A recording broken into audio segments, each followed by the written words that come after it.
Rainbow Reflections, Book 1, A Kind of Magic, Chapter 12, Miss Fire. But Zin's magic did not come. As the weeks went on, she was getting more and more convinced that her magic simply did not exist. Magic channeling classes were getting difficult to keep up in, as Zin did not have any magic to do the exercises with. She tried to take notes on each exercise so she could do them in the future. But because she was so distracted jotting down notes, she got exercises mixed up when it was her turn, and she moved her wand in the wrong directions. Ren struggled with making Zin's magic work incorrectly, as she had to match her own magic to Zin's mistaken wand motions. It was also taking energy out of Ren to do work for both of them, especially as the exercises grew harder. Plants and potions classes also weren't getting easier. They had to start using magic to identify certain plants. If they struck a plant with a specific elemental blast, the plant would act in a particular way. The dancing dragon tree and the regular dancing tree were two trees that looked practically the same, but had very different properties. The air magicians had to send large gusts at the trees and note their reactions. The dancing dragon tree would curl its branches in response, while the dancing tree would shiver. Each potion they made required a bit of elemental magic to enchant them, too. Soaking and mixing plant magic made potions for specific purposes, like healing or invisibility. But in order for the potion to work once the plants were done being brewed, the students had to cast a spell on them with their wands. The wands, also containing plant magic, would mix the elemental magic into the potion with the given command, therefore assigning the potion with its specific purpose. This same method was used to make enchanted objects and technology.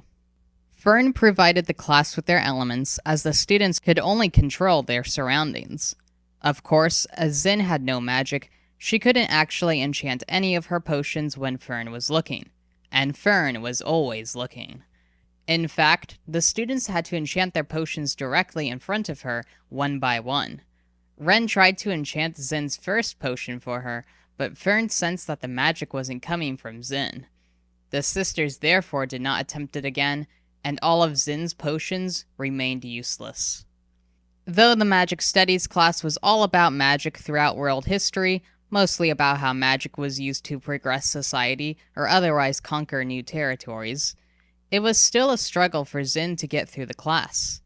It was so lecture-heavy that it was hard to pay attention and take notes, and Zin often found herself doodling all over her paper, even if she was still listening. Kung Fu and Tai Chi also weren't going the best, though Zin definitely preferred the active Kung Fu to the slow Tai Chi. Sorella had already leveled up to Yellow Sash, which was the second level in Kung Fu. Ren was getting close to testing, and yet Zin still felt so behind. She didn't know why she was struggling, as she loved being active, but she couldn't keep up. Tai Chi was no different. Art classes were no longer as fun, but Zin was glad that magic wasn't a requirement. The advanced students could add magic to their work to make their paintings have special effects, but the first years weren't allowed to until the following year. The art classes were the only classes Zin was able to keep up in. The only enjoyable part about school was the art club, much to Zin's surprise. The twins dragged Sorella to the first meeting, and she liked it enough to keep going back. It was definitely relaxing to sit around and chat with other students, as they didn't have much time to speak in their classes. Mint was very talkative and friendly, but often became anxious if the conversation steered towards schoolwork. As the second year, they had dropped Kung Fu from their schedule. They were doing plants and potions, and continued the magic studies and magic channeling classes.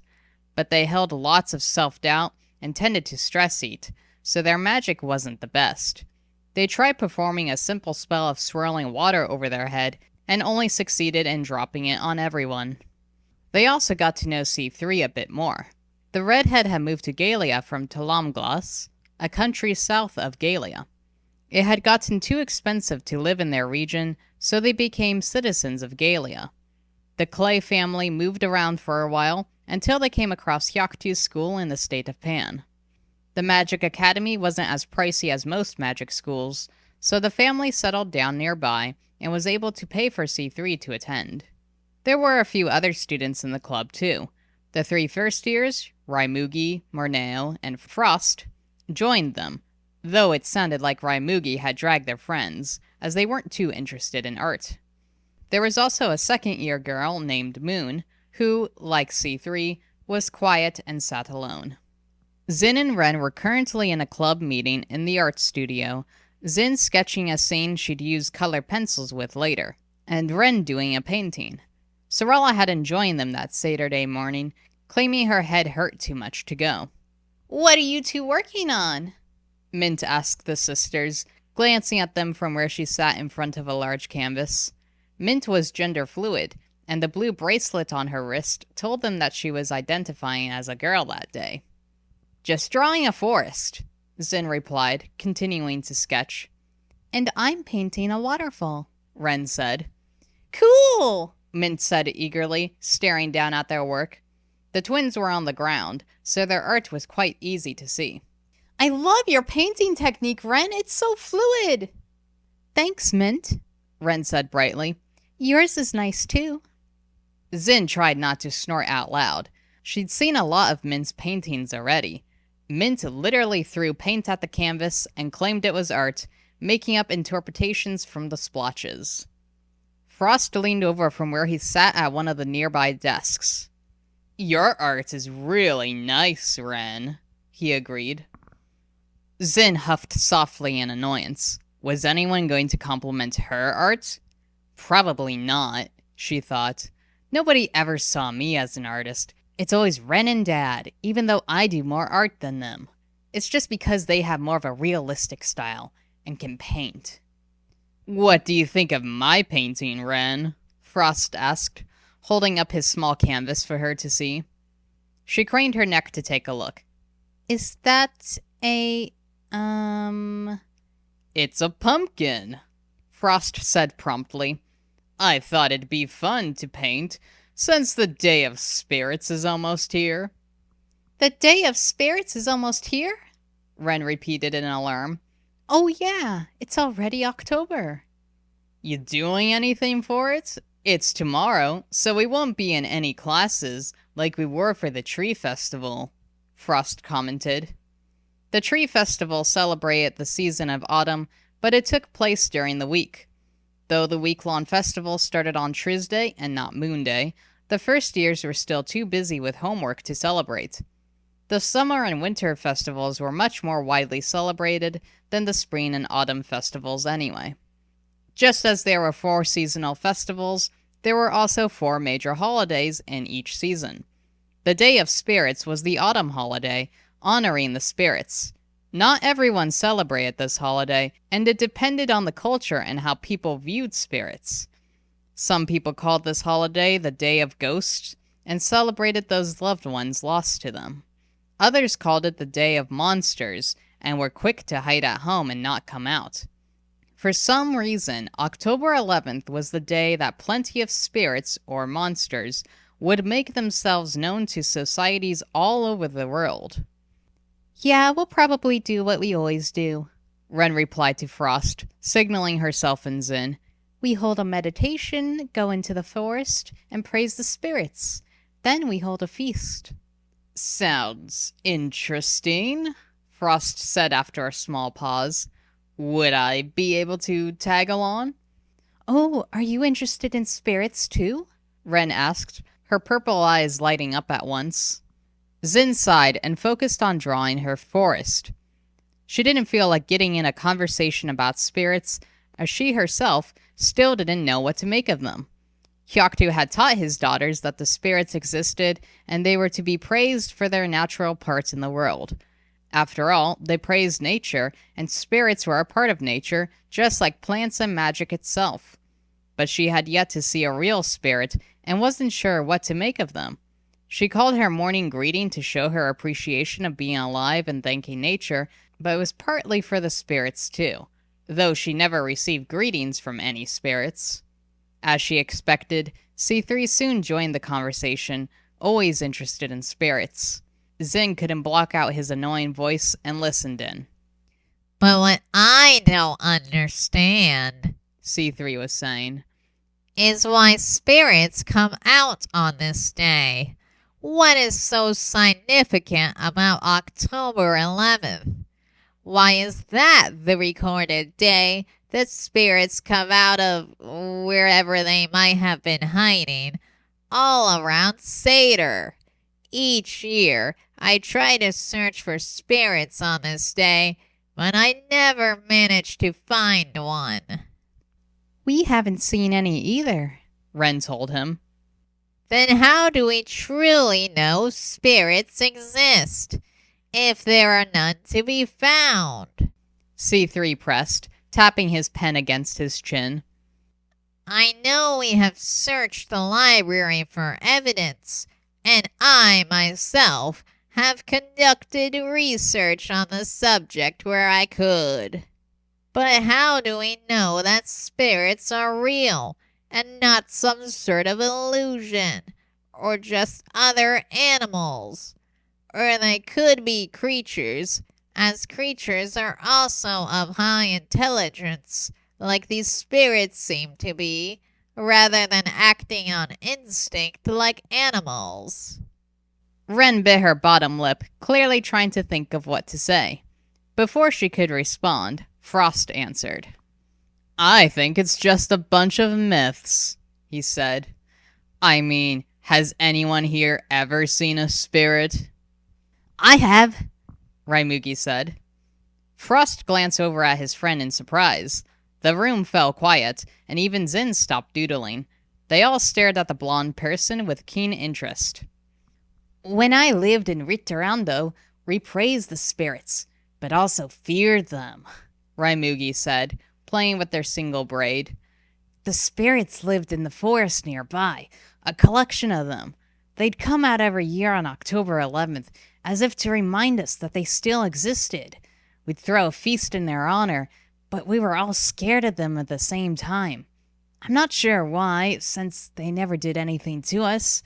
They were just there. Zin frowned. Did they have any powers or anything? Some of my village said that they could control the weather, Raimugi commented. So if they were angry with us, they'd make large storms that would create floods and ruin all of our crops. But that never happened when I was living there. I would have thought it was just a bunch of myths myself if I didn't see the spirits with my own eyes. Interesting, Zin murmured, flicking her pencil back and forth against the floor, a satisfying vibration spreading up her arm.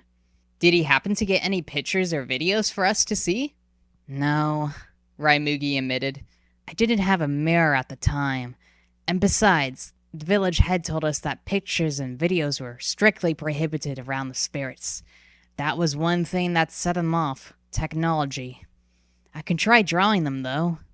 And with that, Raimugi pulled out their sketchbook and began drawing. The other students all watched them curiously, apart from Moon, who was knitting a scarf absent-mindedly in the corner. After a few minutes, Raimugi held up the sketchbook for them all to see.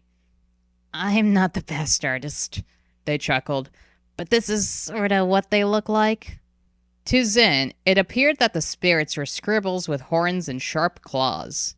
Interesting, Ren said. That looks hideous, C3 remarked, squinting at the picture. I can't even make out its head. Everyone ignored him. They were quite accustomed to his rude remarks by this point, and only Mint was hurt by his comments now. The bell rang for lunch. The students quickly put away their art pieces and supplies, then hurried to the eating hall. Zin and Ren took their time, knowing that there would already be a long line. What did you think of the spirit thing? Zin asked Ren telepathically, so the students still packing up wouldn't hear her. I believe Raimugi. Why wouldn't I? Ren queried, glancing over at Zin curiously. I don't know. Before Ren could say anything else, Frost suddenly approached the sisters. Zin realized that the classroom was now empty, apart from the three of them. Birds chirped loudly outside, the only noise that seemed to exist for a moment. Hey, Ren, Frost said. I was wondering if I could have a word. Sure, Ren said. Zin and Ren waited expectantly. Frost cleared his throat, glancing over at Zin. Did you forget what you were going to say? Ren asked brightly. He wants me to go, Zin told Ren. Yeah, I know, but I don't want you to, Ren replied carelessly. Frost ran a hand through his spiky blue hair, looking a bit annoyed as he continued staring at Zin. Did I get pen marks all over my nose again? Zin asked Frost pointedly. No, Frost grunted. He glanced over at Ren. I was wondering if you wanted to go out with me. Well, that's random, Ren thought to Zin, her chuckles echoing in Zin's mind. What should I say? I don't like him. I mean, he's okay. Should I give him a chance? Why would you? Because it's only fair to give people chances. Always the optimist, aren't you? Yes, I'd be happy to, Ren said aloud to Frost. Frost brightened up. Great, let's have lunch. He put his hand on Ren's shoulder and led her out of the art studio, leaving Zin glaring after him. Zin stuck her tongue out at Frost's back, then hurried to catch up. Why don't you hang out with Sorella? Ren's thoughts reached out to Zin as they entered the eating hall. I'll be fine with Frost, you know. Zin sighed in annoyance. She trailed after her sister to the lawn line, but after getting some food on her tray, she left the eating hall alone. She would sit at the bench in the garden where she, Ren, and Sorella typically sat at lunch. But when she got there, she saw that she wasn't alone. Sorella was already there. She looked up as Zin plopped down on the ground in front of her, her spine rattling uncomfortably at the jolting action. Where's Ren? Sorella asked in surprise. Eating lunch with her new boyfriend, scoffed Zin. Sorella stared at her for a long minute. Frost, Zin expanded. That guy with the spiky hair who never pays attention in class? You have spiky hair and don't pay attention either, Sorella pointed out. I pay attention. Doodling just helps me focus better, Zin muttered. Anyway, how's your headache? It's fine, Sorella said. My head never hurt. I just didn't feel like going to the club. Zin frowned. You could have just said so. It's a club meeting, not a class. You're not required to show up. Sorella shrugged and picked at her food. She didn't seem that hungry. Zin wasn't feeling too hungry either, her stomach seeming to hold a rock. So, ready for that assignment on Moon Day? Zin asked Sorella. The make-your-own obstacle course thing in magic channeling? Khurshid had assigned them the task of using the surrounding elements to create an obstacle course of their own. The first years were allowed to practice their magic outside of class now too, so they could at least prepare. I think so, Sorella replied shortly. You're not one to talk much, are you? Commented Zin in a bland voice. No. Zin sighed. I wish Ren was here. Sorella said nothing in response. They ate quietly for several long minutes, the food seeming more bland than usual. Suddenly, the bushes rustled in front of them. Zin set down her tray as Sorella got to her feet. Zin was more curious, but Sorella was entirely tense. Maybe it's a frog oil, Zin thought. Or maybe it's that thing that Sorella saw a few weeks ago. They had no need to worry, though. In the next moment, Hyaktu appeared. He was dressed in a purple tank top and baggy black pants, clearly too hot to do his typical robe. There you are, Zin. I'd like to have a word with you. Zin froze. Did Hyaktu know that she still didn't have magic? Was he going to kick her out of the academy and go back to homeschooling her about history and math? She remained rooted to the spot, her heart beating faster. I'll just go, Sorella said a bit awkwardly. You don't have to, Hyaktu replied. We're going to take a stroll around the courtyard. Come on, Zin. Zin forced her feet forward. She trailed after her father as the two left the garden. They were soon out in the warm sunshine. The wind blew lightly, spreading red and orange leaves around their feet. Within another month or two, snow would cover the stone ground and clouds would block out the sun's heat. What did you want to talk about? Zin mumbled, hoping she didn't sound too guilty. Your education, Hyaktu replied, frowning slightly. Here it comes, Zin thought helplessly, feeling tears pricking at the edges of her eyes. Kershid and Fern told me that you're struggling in classes, Hyaktu said. I wanted to see if there was anything I could do to help you. Oh, Zin murmured, letting out a small breath of relief. I don't know, she admitted, in answer to his question. Are you still having a tough time connecting to your magic? Hyaktu pressed, watching Zin closely as they walked. Kinda, Zin replied truthfully. Is there anything else going on? What do you mean? You're not being bullied, are you? Hyaktu asked. No, Zin said. Are you unable to understand lessons? Are Kershid and Fern not doing a good job teaching? Do they need to slow down or change their methods? No, it's not like that at all, Zin objected. Perhaps it's because Ren has strong magic that you feel yours is blocked off? Hyaktu continued. Zin frowned, a bit puzzled. That's a weird question, she commented. But still, no. Hyaktu shrugged. I'm just trying to think of why you're having a hard time in classes. I thought that, perhaps with Ren being talented with her magic, you felt your magic wasn't as good. Low self-confidence is sure to make your magic weak. Zin felt a surge of anger rise through her. Her lip curled back and her hands squeezed into fists at her sides. Oh, so you're saying that I'm good for nothing, useless, just because my magic is weak when compared to Ren's? No, Hyaktu said, his eyes wide in alarm. Well, sorry to be such a big disappointment to you. Zin seethed sarcastically. I'm glad to know that Ren's the best magician around and I'm nothing. She stumped away from her father, glad they were so near the tower. She entered the Tai Chi studio, unlocked the tower door, and stormed inside.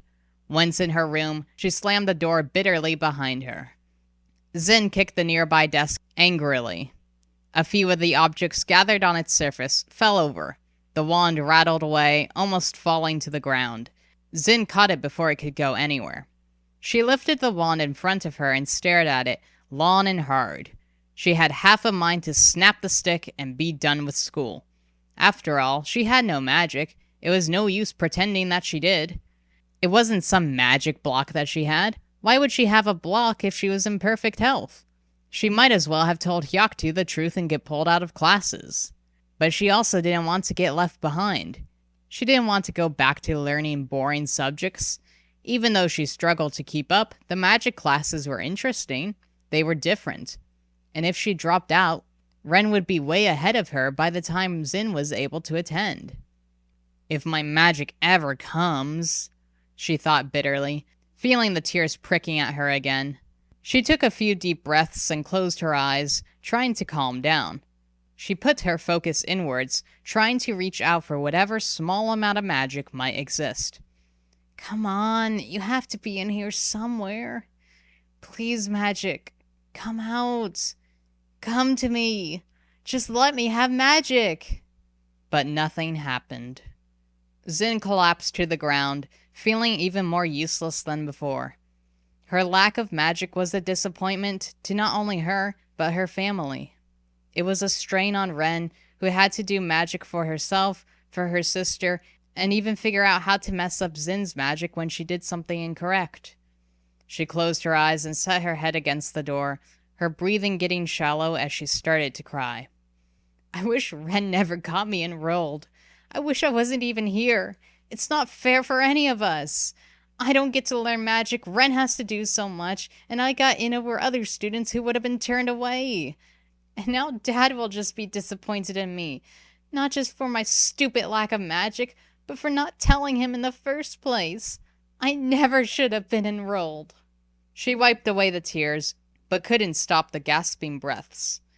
I'm so pathetic, just sitting here, crying over having no magic. I hate being non-magical. I hate myself. I hate this body. Why do I have to be so useless?